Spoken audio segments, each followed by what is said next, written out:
Before the maps were redrawn, before the borders were imposed, before the world decided that Africa was a place to be taken rather than a civilization to be reckoned with, Africa had kings.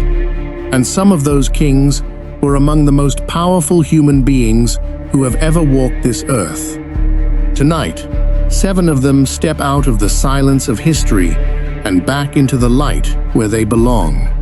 A warrior who built an army from nothing and made his enemies bury their own dead. An emperor so rich that when he spent money abroad, he crashed the economies of entire continents. A king who turned a small chieftaincy into the greatest military empire West Africa had ever seen. A queen mother's son who became the law of the land before the land knew his name. A priest king who defeated one of history's first colonial invasions without a single European rifle. A conqueror who carved a kingdom from the Sahara and whose legal code was centuries ahead of its time. And a Christian king who faced the Atlantic slave trade and found himself, at the last, unable to stop it. 7 kings, 7 stories, 1 continent, and a history that the world has spent 500 years trying to forget.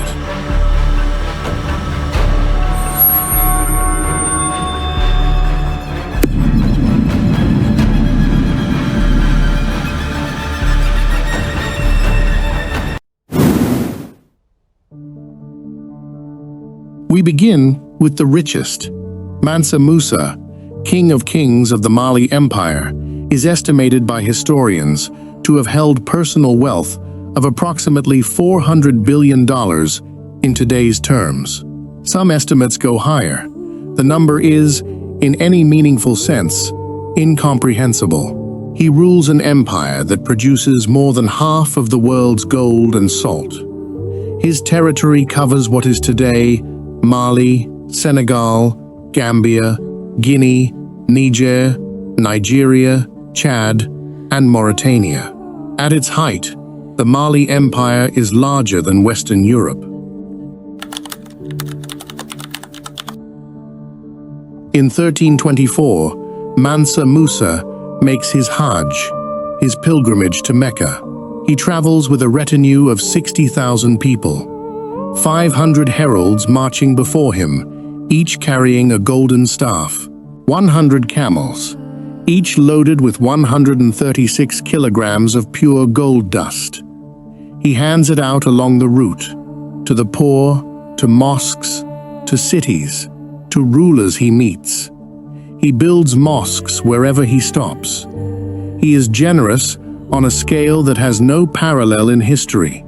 In Cairo, in Arabia, in every city he passes through, the sudden flood of gold into the market collapses the price of gold. Inflation follows. Economies that have been stable for decades are destabilized. Cairo takes 12 years to recover from Mansa Musa passing through. He did not conquer Cairo, he did not invade it. He simply spent money there, and the city took 12 years to recover. That is the scale of this man. Mansa Musa returns from Mecca with architects, most famously Abu Ishaq al-Sahili, and builds the Jingwareba Mosque in Timbuktu, still standing today. New palaces, new libraries. He transforms Timbuktu into one of the great centers of Islamic learning in the world. A city of 100,000 people, with 180 Quranic schools and a university whose manuscript collection rivals any library in medieval Europe. He reigns for 25 years. He dies around 1337. The empire outlasts him, but slowly fragments under less capable successors. The wealth dissipates, the gold routes shift, but the manuscripts of Timbuktu remain, 200,000 of them preserved across centuries. Reign, 25 years. Territory, larger than Western Europe. Wealth, estimated $400 billion. Legacy, Timbuktu's universities still hold 200,000 manuscripts. Before Mansa Musa's wealth, there was the foundation, and the man who laid it was a child who could not stand. Sundiata Keita is born around 1217, the son of the Mandinka king Nare Magan Konate. From the earliest accounts, preserved in the oral tradition of the griots, West Africa's professional historians, Sundiata cannot walk in childhood. His legs will not hold him. In a culture that prizes physical power and royal bearing, this is catastrophic. He is mocked. His mother is humiliated. The court turns against them. Then, reportedly at around the age of 7, he rises. He lifts himself upright, and the iron rod bent to support him straightens with the weight of his effort.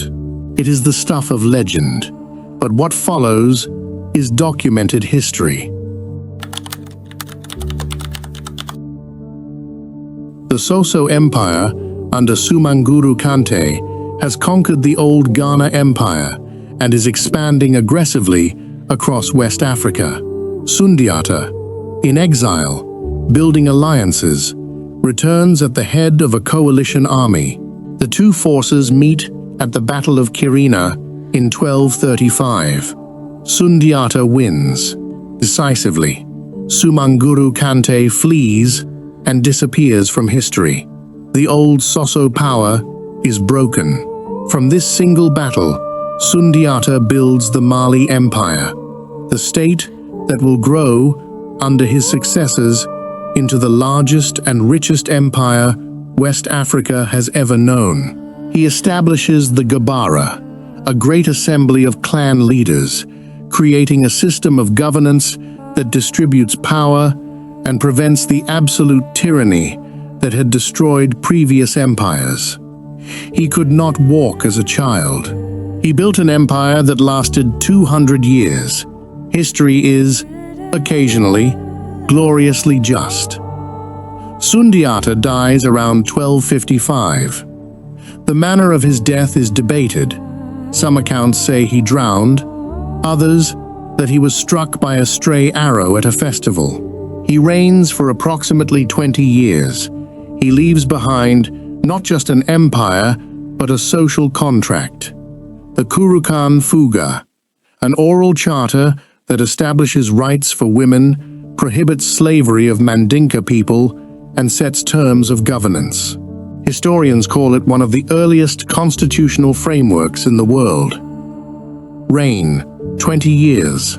Territory, foundation of the Mali Empire.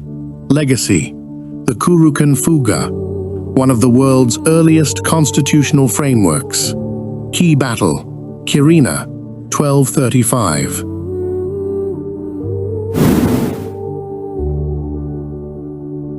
If Mansa Musa was the wealthiest king in African history, Sonni Ali Ber was among the most relentless.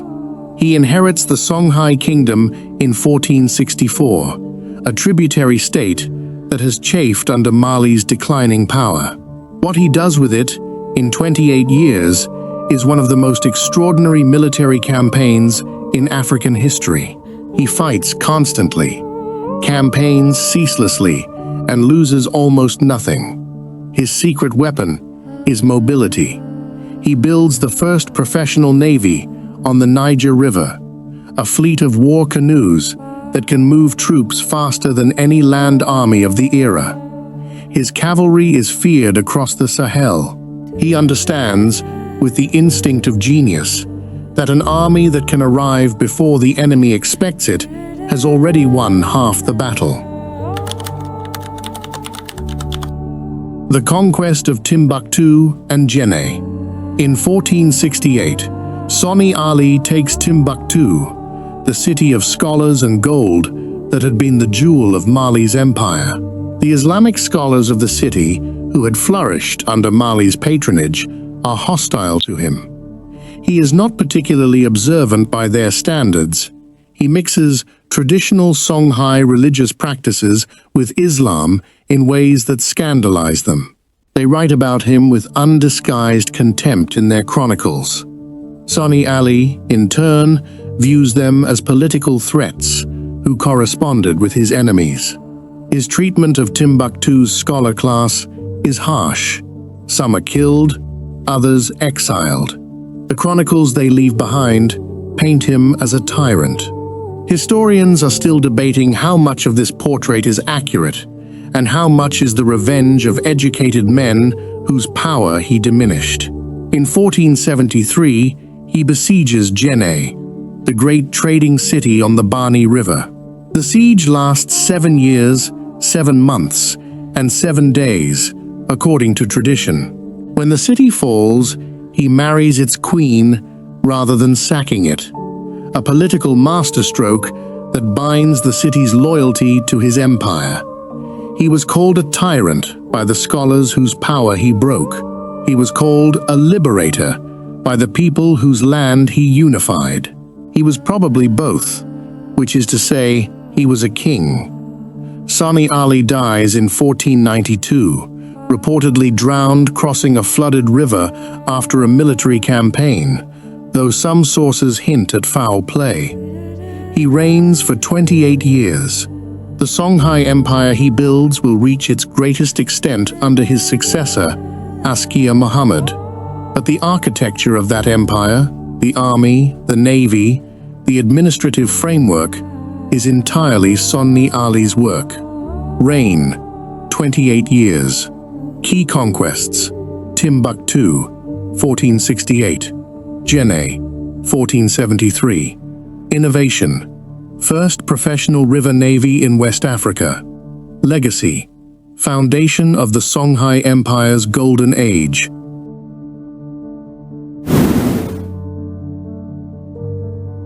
We have already met Menelik II in this series, in the story of Haile Selassie, of Ethiopia's long defiance. But no list of Africa's greatest kings is complete without him. Because what Menelik II did at the Battle of Adwa on March 1st, 1896, was not just a military victory. It was a statement, delivered in gunpowder and blood, to the entire colonizing world. Menelik II is born in 1844, the son of the king of Shewa, a regional kingdom within the fragmented Ethiopian state. He spends years as a political prisoner of Emperor Tewodros II before escaping, consolidating power in Shewa, and through a combination of military brilliance, shrewd alliance building, and an extraordinary capacity for modernization, becoming Emperor of all Ethiopia in 1889. Italy, expanding its colonial presence in the Horn of Africa, presents Menelik with the Treaty of Wuchale in 1889. In the Italian version, Article 17 states that Ethiopia must conduct its foreign relations through Italy, making it effectively an Italian protectorate. In the Amharic version of the same treaty, the same article merely says Ethiopia may use Italian diplomatic channels if it wishes. Two versions, one deception. Menelik discovers the discrepancy and repudiates the treaty entirely. Italy responds by invading. On March 1st, 1896, at the Battle of Adwa, Menelik's army of 100,000 soldiers, equipped with modern rifles purchased and supplied with extraordinary foresight, annihilates the Italian colonial force of 17,000. 6,000 Italians are killed, 4,000 taken prisoner. The Italian commander is captured. It is one of the most decisive military defeats of any European colonial army in African history. Italy came to colonize Ethiopia. Ethiopia sent them home in pieces, and every colonized people on earth saw it happen. For the first time, there was proof, undeniable, documented, witnessed, that a European army could be beaten on African soil. Menelik's reign is not without controversy. He expands Ethiopian territory through his own imperial campaigns, conquering southern and eastern peoples who are incorporated into the empire by force. He is an empire builder, and empire building has always involved the subjugation of those who resist. His legacy is complex in Ethiopia precisely because he is both the hero of Adwa and the conqueror of peoples who did not choose Ethiopian rule. He reigns until 1913, when illness, he suffered a series of strokes, incapacitates him. He dies having transformed Ethiopia from a fragmented feudal state into a unified empire that would be the only African nation to survive the colonial scramble with its sovereignty intact. Reign, 24 years. Key victory, Battle of Adwa, 1896. 17,000 Italian troops defeated. Significance, only African leader to defeat a European colonial army at full strength. Legacy, Ethiopian sovereignty preserved through the colonial era.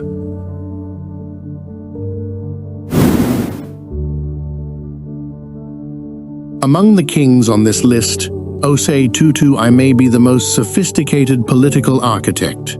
He inherits a collection of Akan-speaking chieftaincies in the forests of what is now Ghana. Autonomous, competitive, frequently at war with each other and with the dominant Denkira kingdom that extracts tribute from them all. He sees what others do not, that united, these chieftaincies are a power. Divided, they are prey. Working closely with his spiritual advisor, Okomfo Anokye, one of the great political religious partnerships in African history, he creates the Golden Stool, the Sika Adwa. He declares it the seat of the soul of the Ashanti nation, not his throne, not a symbol of his personal power, but the embodiment of the collective spirit of every Ashanti person who has ever lived, is living, and will ever live.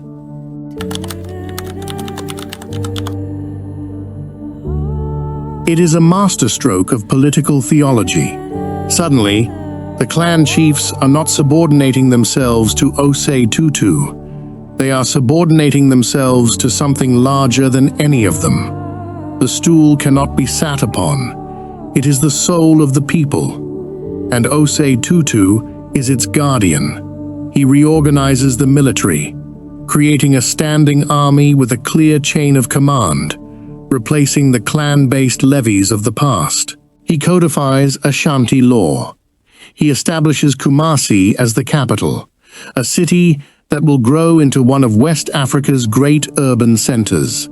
In 1701, he defeats the Denkira at the Battle of Fayas, ending the tribute payments and establishing Ashanti as the dominant power in the region. The Ashanti Empire he founds will last, in various forms, until the British finally defeat it in 1901, 200 years after his coronation. He built a nation out of rivals by giving them something none of them owned, a shared soul. 200 years later, the British needed 4 wars to dismantle what he built in 16 years. Osei Tutu I dies around 1717, killed in battle during a campaign against the Akyem people, reportedly by a sniper's shot while crossing the Pra River. He reigns for approximately 16 years. The empire he establishes will be defended, expanded, and ultimately sold to the British in pieces. But the Ashanti identity he created endures to this day. The Golden Stool is still in Kumasi. It has never been sat upon. Reign is 16 years. Key battle, Fei Ase, 1701, ended Denkira dominance. Creation, the Ashanti Empire and the Golden Stool. Legacy, the Ashanti nation survived as a coherent identity for 300+ years.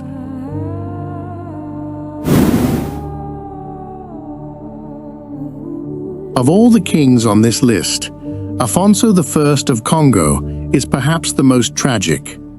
Born Nzinga Mbemba around 1456, he converts to Christianity as a young man, genuinely, not as a political performance. When he takes power in 1509, defeating his brother in a succession dispute that Portuguese accounts describe as miraculous in its outcome, he embraces European culture and education with extraordinary enthusiasm. He builds churches, he sends his own son to study in Rome, he conducts diplomatic correspondence in Latin, he sees in the Portuguese not colonizers but partners, fellow Christians with whom the Kingdom of Congo can modernize and grow. And then the slave trade arrives. Portuguese traders, initially brought in as partners, begin working with local rivals and corrupt officials to capture and export Congolese people. Affonso writes letter after letter to the King of Portugal, John III, protesting, begging, commanding the trade to stop. These letters survive. They are among the most extraordinary documents in African history. A king, writing as an equal to another king, describing in precise detail the destruction of his kingdom. Each day, the traders are kidnapping our people, children of this country, sons of our noblemen and vassals, even people of our own family. This corruption and depravity is so widespread that our land is entirely depopulated. Portugal does not stop the trade. The economic incentives are too powerful. The letters are filed. The ships keep sailing. He wrote the crime down in Latin, sent it to the perpetrators, and begged them to stop. They read his letters and sent more ships. That is the Atlantic slave trade, documented in real time by its first victim, who had the literacy and the platform to describe exactly what was being done to him. Affonso I reigns for approximately 33 years, one of the longest reigns on this list. He dies around 1542. The Kingdom of Congo survives him by over a century, but it is steadily weakened by the slave trade he could not stop. By the time Portuguese-backed forces finally destroy Congo at the Battle of Mbwila in 1665, an estimated 1 million Congolese people have been exported as enslaved labor to the Americas. Reign, Shep 33 years. Territory, Kingdom of Congo, Central Africa. Tragedy, first African ruler to formally protest the Atlantic slave trade in writing. Legacy, his letters are the earliest documented African testimony against the slave trade. We end with the one who transformed warfare itself. Shaka Zulu is born around 1787, illegitimate. His father a minor chief. His childhood marked by exile and humiliation, as his mother Nandi is cast out of the Zulu clan. He grows up in the household of the Mthethwa, serves under their chief Dingiswayo, and is given command of a regiment that he begins immediately to rebuild from the ground up. What Shaka does to military tactics is what a genius does to any field he enters. He sees what everyone else has accepted as fixed and redesigns it entirely. The standard warfare of the southern African plateau involves long throwing spears.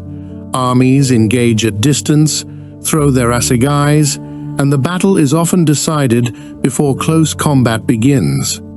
Shaka eliminates the throwing spear. He replaces it with the ikla, a short stabbing spear with a broad blade, and the ishlangu, a large cowhide shield. His soldiers cannot throw their weapons away. They must close with the enemy. And to ensure they survive closing with the enemy, he invents the bullhorn formation. the chest of the bull engaging the enemy directly, the two horns sweeping around the flanks simultaneously, the loins held in reserve. It is a pincer movement of devastating elegance, executed at running pace by soldiers trained to cover 50 miles a day on foot without sandals. He abolishes the sandal. The feet toughen. The pace increases. No army in southern Africa can match the speed at which a Zulu impi moves. He did not just conquer his enemies, he made them irrelevant. An army that cannot match your pace, cannot hold your weapons, and cannot see your flanks coming has already lost before the first blow is struck. The military expansion of the Zulu kingdom triggers what historians call the Mefakane, the crushing. Displaced peoples flee in all directions as the Zulu advance, setting off a chain reaction of migrations, conflicts, and the formation of new nations across southern and central Africa. The Ndebele nation, the Soto kingdom under Moshoeshoe, the Swazi state. All of them are, in different ways, products of the upheaval Shaka's expansion causes. His reign is also marked by extraordinary violence against enemies, against his own people, against those he suspects of disloyalty. After the death of his mother Nandi in 1827, he descends into a grief so extreme and a retribution so savage that his own commanders begin to fear him. Thousands are killed in what accounts describe as a period of uncontrolled mourning rage. On September 22, 1828, Shaka is stabbed to death by his half-brothers Dingane and Malangana and his own servant, Mbopa. He has reigned for 12 years. He built a nation of hundreds of thousands from a clan of 1,500. He invented military tactics still studied in war colleges today. He died by his family's hand in his own kraal. 12 years. That is all he needed. Some men need a century to leave a mark. Shaka Zulu needed 12 years to change the history of an entire subcontinent. Reign, 12 years. Key innovation: bullhorn formation, short stabbing spear, foot speed warfare. Scale: grew Zulu from 1,500 to hundreds of thousands. Death: assassinated by his own half-brothers.